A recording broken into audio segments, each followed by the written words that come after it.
반갑습니다. 저는 청계열린교회를 담임하고 있는 이두상 목사입니다. 2022년도 임직자 후보자 교육에서 신약개론이라고 하는 수업을 가지고 만나게 됐습니다. 우리 서울중앙지방회가 새로운 귀한 임직자들을 맞이함으로써 새로운 한 해 생동감 있는 지방회로서 그리고 교회로서 그렇게 활성화될 수 있기를 간절히 소망해 봅니다. 저는 먼저 이 신약은 무엇인가 라고 하는 것을 가지고 잠깐 말씀을 나누려 하는데요. 신약은 말 그대로 새 언약이라는 뜻이죠. 그 명칭은 예레미야서 31장 31절로 34절 말씀 안에 하나님께서 그의 율법을 이제는 이스라엘인들의 마음에 기록함으로써 그들과 새 언약을 세우리라 라고 하는 것에서 유래가 됐습니다. 근데 이러한 성경 구절이 있음에도 불구하고 유대인들은 이 명칭보다는 영원한 언약이니 은혜의 언약이라고 하는 말을 즐겨 사용했고요. 옛 것이 더 좋은 것이다 라고 확신해서 새라고 하는 수식어를 부정적으로 생각하곤 했습니다. 반면에 초대 기독교인들은 그 수식어를 완전히 다르게 평가했죠. 새 언약을 옛 언약의 완성으로 이해했던 것입니다. 옛 언약은 율법을 통해서 하나님과 이스라엘 사이의 관계가 맺어진 것을 의미하지만 새 언약은 예수 그리스도께서 십자가에 못 박혀 죽으심으로써 하나님과 사람 사이에 새로운 관계가 체결되었음을 의미합니다. 새 언약의 중보자인 예수 그리스도께서는 신약의 글을 한 줄도 기록하지 않으셨어요. 그럼에도 불구하고 그분은 말씀을 통해서 그리고 역사의 전환점이 도래했기 때문에 하나님과 세계와 인간에 관한 관계가 근본적으로 변해야 한다는 가르침을 통해서 기독교와 신약의 형성에 결정적으로 기여하셨던 것입니다. 자, 그러면 이제 우리 본격적으로요. 신약 27권이 어떻게 정경화되어져 갔는지 그 과정을 살펴보도록 하겠습니다. 신약 성경은 27권의 작은 책들로 구성되어 있는데 이 책들은 모두 헬라어로 집필이 되었습니다. 대략 기원 후 50년에서 130년 사이에 생겨났죠. 이러한 책들은 대체로 다음과 같은 과정을 통해서 형성되는데 부활절 이후에 예수님의 말씀과 행적들이 전파되기 시작됩니다. 처음에는 개별 조각들로 입에서 입으로 전해졌죠. 이렇게 구전되던 전승물들이 차츰 기록되어 전달되기 시작합니다. 이러한 단계에서 신약 문서 형성의 길은 두 갈래로 갈라지는데요. 한편으로는 이방인 선교와 교육을 목적으로 서신들이 집필되기 시작했습니다. 처음에는 바울 서신이 집필되었습니다. 바울 서신은 예수님께서 돌아가신 후 약 20에서 30년 사이에 집필되었는데 몇 개의 예수 전승물만 사용했습니다. 이 바울 서신이 그 이후에 여러 다른 서신들의 촉진제가 되었던 거죠. 다른 한편으로는 이스라엘 선교와 교육을 목적으로 기록된 예수 전승물들이 점점 더 커다란 덩어리로 발전되어 전해지다가 마침내 어록집과 복음서로 편찬되기 시작합니다. 예수님께서 돌아가신 후 그의 말씀과 그에 관한 이야기가 각각 어록집과 최초의 복음서로 편찬되기까지 약 40여 년의 세월이 걸립니다. 어록집과 최초의 복음서가 기독교계에서 선풍적인 인기를 끌게 되자 그 후 10년에서 20년여간에 어록집을 참조한 복음서들도 출간이 된 거죠. 그 이후로도 여러 교회는 각각 자기 교회들을 가르쳐야 할 필요성이 생겨서 많은 신앙적인 책들을 기록하게 됩니다. 이렇게 다양한 성격을 갖는 거룩한 문서들이 자꾸 생겨나는 상황에서 초대교회 지도자들은 신앙의 척도가 될 만한 책들을 결정해야 할 필요를 느꼈던 거지요. 많은 문서들 가운데 오직 27권만이 정경으로 확정되기까지는 아주 오랜 세월이 걸리게 된 겁니다. 그동안 여러 차례의 종교회의에서 일정한 숫자의 문서들이 점차적으로 하나님의 말씀으로 인정되고 확정되다가 최종적으로 기원 후 397년 아프리카 칼타고 회의에서 현재 27권이 교회의 정경으로 확정되었던 겁니다. 자, 이제 지금부터는 신약의 4가지 문학의 유형들에 대해서 나누어 설명드리겠습니다. 신약 27권을 문학 형태에 따라 분류하면 크게 4부류의 유형으로 나눌 수 있게 됩니다. 그 첫 번째가 복음서 유형이고요. 두 번째가 역사적 단행본 유형이고요. 세 번째가 서신 유형이고, 그리고 마지막으로 묵시록 유형으로 구성이 되어 있습니다. 복음서 유형의 책은 마태복음, 마가복음, 누가복음, 그리고 요한복음 이렇게 4권이고요. 역사적 단행본은 사도행전 1권이고요. 그리고 서신은 모두 21권이고요. 그리고 묵시록 유형에 속하는 책은 요한계시록 1권뿐입니다. 자, 먼저 복음서 유형에 대해서 자세히 살펴보도록 하겠습니다. 복음서는 예수의 출현으로부터 그의 죽음과 부활까지를 다루고 있습니다. 그래서 많은 사람들은 복음서를 예수님의 생애와 활동에 관한 역사적 기록이라고 생각하지요. 그러나 복음서에는 예수님의 활동에 관한 많은 자료들이 포함되어 있기는 하지만 복음서는 예수님에 관한 역사 기록이거나 전기는 아닙니다. 복음서는 정확한 역사의 기록에 관심을 두기보다는 독자들의 신앙과 소명을 활성화하는 데에 관심을 기울인 신학적인 서술입니다. 그것은 전기적인 틀은 지니고 있지만 신학적인 서술을 목적으로 한 당대의 유비가 없는 특별한 유형이 아닐 수 없습니다. 복음서에 사용된 복음이라고 하는 단어는 좋은 소식이라는 뜻이죠. 이 단어가 초기 기독교에서는 문학 형태를 가리키지 않았습니다. 그것은 기독교 선포의 핵심 내용인 예수의 십자가와 부활을 의미했습니다. 그러던 것이 약 3세기경부터 예수님의 말씀과 행적을 서술한 문학 형태에도 복음이라는 말이 적용되기 시작했죠. 그리하여 예수님의 말씀과 행적을 기록한 4 문서들을 복음서라고 명명하게 되었던 것입니다.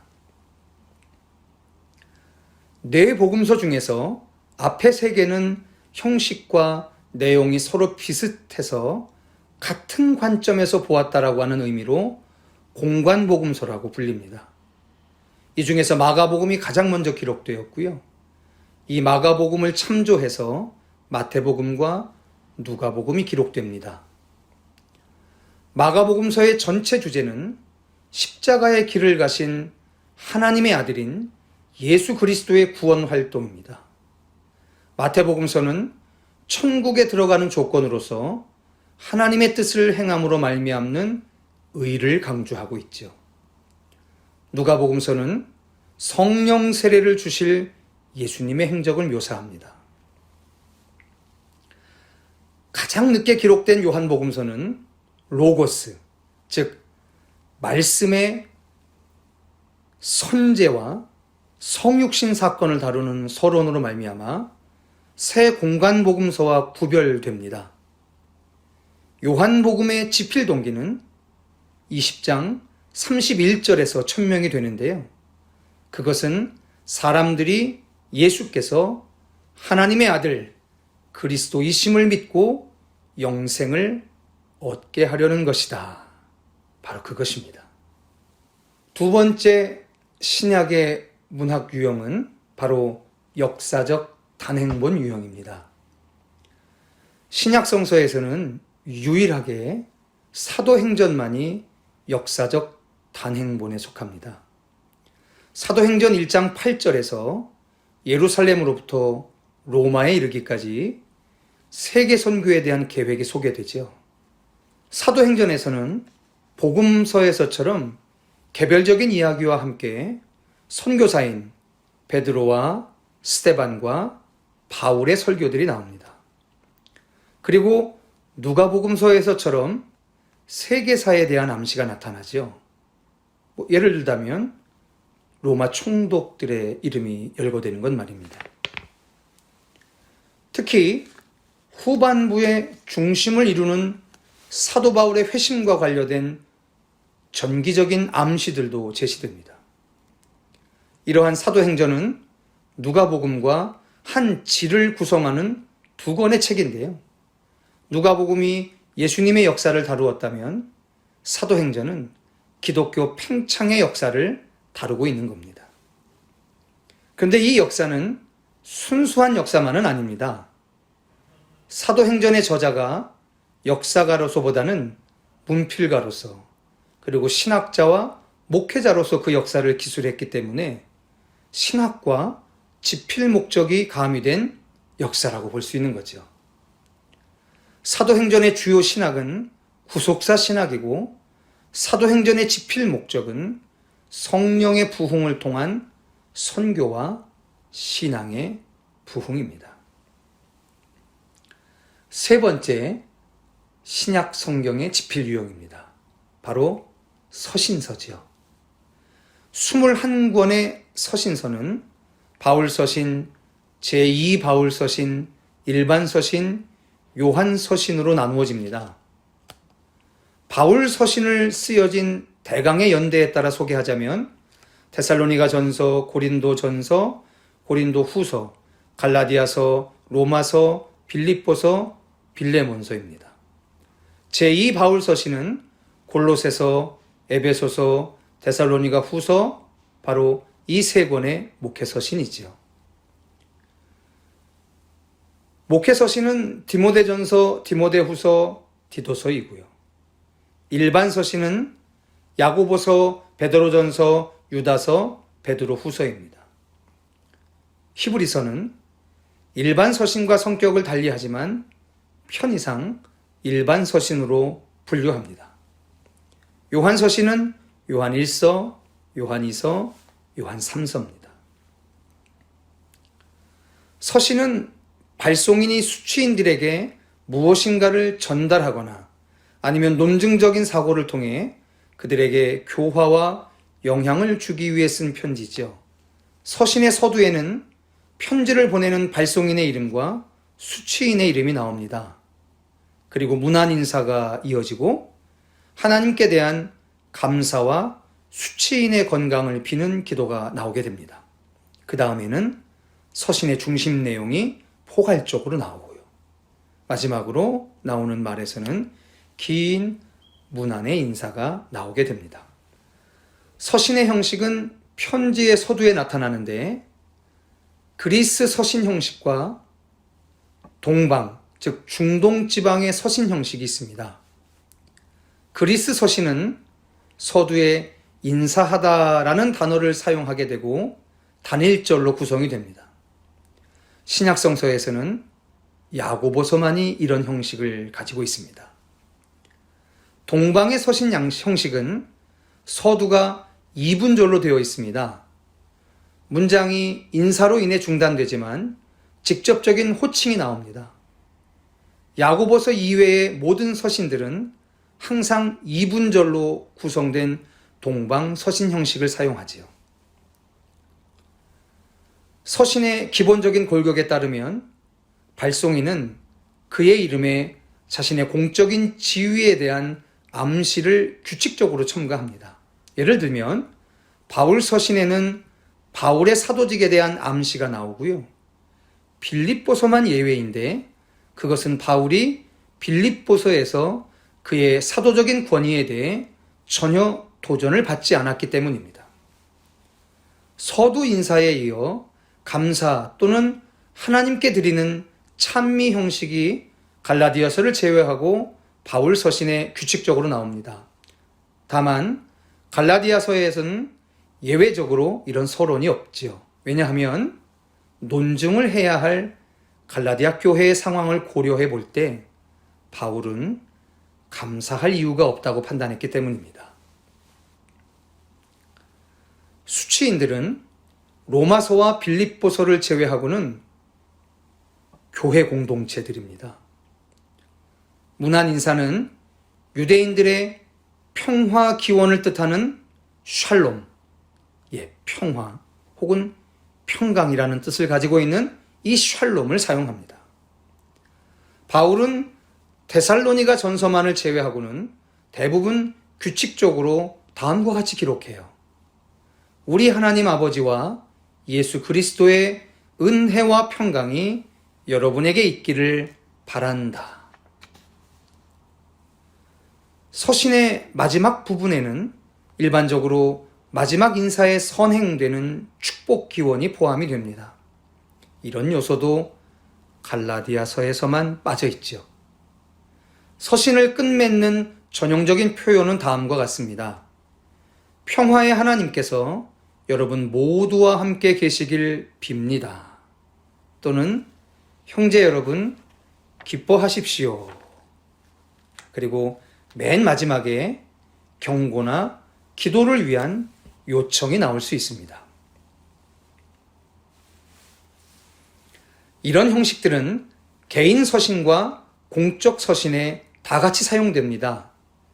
개인 서신의 형식은 요한 2서와 3서에서 발견이 되는데요. 야고보서는 흩어진 유대 12지파에게 보내는 편지입니다. 유다서와 베드로 후서는 모든 그리스도인들 대상으로 합니다. 요한 1서는 서신 형식을 취하더라도 서두 형식과 맺은 말이 나오지 않습니다. 개개의 바울 서신의 명칭은 그 수신자를 따라 명명되었고 일반 서신의 명칭은 발신자를 따라 명명이 됩니다. 서신 형식들은 바울 이후의 시대에도 신자들의 교화와 신학적인 입장을 표현하는 아주 중요한 수단으로 사용되었습니다.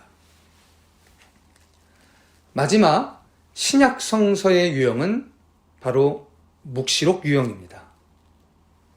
신약에서는 처음으로 요한계시록 1장 1절에서 묵시록이라는 문헌 유형이 소개되는데요. 이런 이름은 묵시적 사상운동을 대변하는 겁니다. 원래 유대교의 묵시록은 세계사와 종말까지 세상의 미래에 관한 비밀스러운 지식의 계시를 포함하죠. 묵시록은 예를 들면 에녹서, 바룩서, 다니엘서 등인데 전적으로 과거의 유명한 사람들의 이름을 빌어서 위명으로 명명한 문헌들입니다. 요한계시록은 이런 문학 유형의 책으로 이름이 주어졌음에도 불구하고 일반적인 의미에서 묵시록이 아닙니다. 이 책은 분명히 위서도 아니고요. 그렇다고 해서 미래형으로 된 역사서도 아닙니다. 그것은 형식적으로는 바울 서신에 기댄 소아시아의 7교회에 보내는 서신입니다. 이 책에는 마지막 사건에 대한 매우 강한 묵시적인 표현들이 많이 등장합니다. 그것들을 통해 저자는 정치적 박해 상황 속에서 고난을 당하던 교인들로 하여금 신앙을 견고히 지키도록 권면합니다. 이 책은 정치적 탄압 속에서 상징적이고 묵시적 언어로 기록되었기 때문에 당시 문화권이 아닌 곳에 살아가고 있는 사람들에게는 해석하기 어려운 문서가 되었던 거죠. 자, 이제 신약 성서를 한번 요약해 보겠습니다. 예수님의 사역과 사상이 전파되기 시작하면서 비로소 형성되기 시작한 신약 성경은요, 앞에서 말씀드린 4개의 문학 유형을 사용한 27권의 책으로 구성되어 있습니다. 이 27권은 교회에서 정경으로 확정된 것이고 서로 다른 시대와 상황 속에서 각각 교회에 일어난 문제들을 해결하고 신자들을 교화하기 위해서 집필한 책들이었던 거죠. 이 책들의 집필 목적과 신학은 아주 다양합니다. 그러나 신약 성서에는 이러한 다양성 속에서도 통일성을 이루는 것이 한 가지가 있습니다. 그것은 예수 그리스도 안에서 일어난 하나님의 구원 행위에 대한 묘사입니다. 이 통일성의 관점에서 보면 신약은 새 언약의 책입니다. 이 책은 예수 그리스도를 통해 하나님과 사람 사이에 새로운 관계가 체결되었음을 선언하는 동시에 그렇게 되기를 원하시는 하나님의 뜻이 기록된 말씀인 거죠. 이 기록된 말씀은 성육신한 말씀, 즉 예수 그리스도와 그분에 의해 선포된 말씀, 설교와 함께 하나님과 사람 사이에 이루어지는 의사소통의 과정을 구성하고 있습니다. 이 의사소통은 예수 그리스도를 통하여 인간을 구원하여 새로운 관계를 형성하시려는, 즉 사랑의 교제를 나누시려는 하나님의 뜻이 인간에게 전달되어가는 의사소통인 것입니다. 이것은 신약에 기록된 말씀을 통해서만 우리가 비로소 알 수 있답니다. 인간은 신약 성경을 통해서 예수 그리스도 안에서 하나님과 새로운 관계를 형성하며 사랑의 교제를 나누도록 해야 합니다. 자, 이제 이것으로서 신약 성서에 대해서 개략적으로 알아봤습니다. 우리 2022년도 서울중앙지방에 새로운 임직자 후보자들로 인해서 또 여러분들이 가지고 있는 이 성서에 관련된 깊은 이해를 통해서 우리 2022년에 우리 지방의 산하에 있는 모든 개교회들이 말씀으로 부흥하고 흥왕하여지는 거룩한 사도행전적 부흥의 날이 될 수 있기를 주님의 이름으로 기대해 봅니다.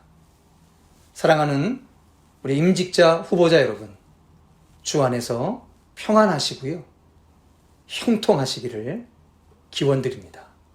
지금까지 신약 개론의 수업을 맡았던 청계열린 교회를 담임하는 이두상 목사였습니다. 감사합니다.